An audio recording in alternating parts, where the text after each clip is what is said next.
So hello sa akong mga ate ug mga kuya diha. So hangyo ra sa ako ninyo no.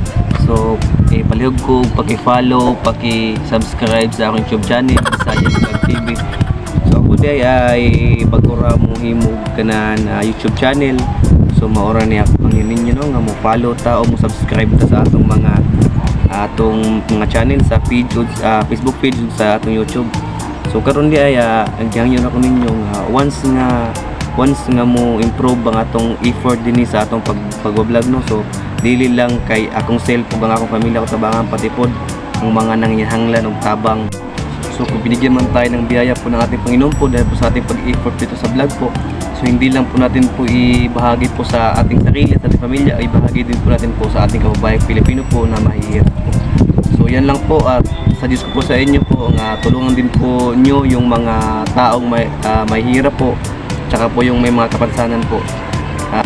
So mauna ako naghatag opportunity nga maghimo ko ani nga mga video nga makakwanta sa atong kagalingon, mga kwarta nga makatabang pud sa ato isig tawo.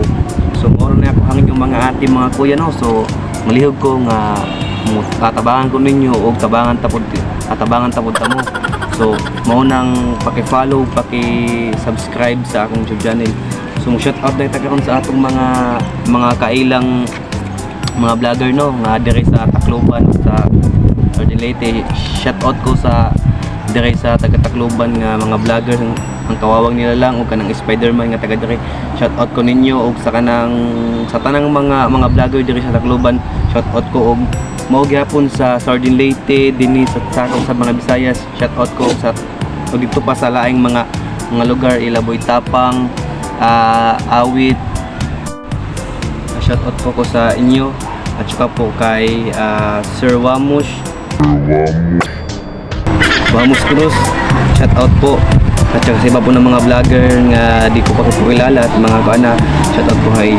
So yun lang po yung aking pong pakiusap sa inyo nga maki-follow at maki-subscribe po sa YouTube channel at para po makatulong po tayo pagdating po ng mga panahon no. So itulungan po natin tayo yung mga mahirap at saka yung mga nasa kalsada na galagala ng mga humihingi ng mga pera tulad ng mga kuan gano'n. So hindi lang po yan.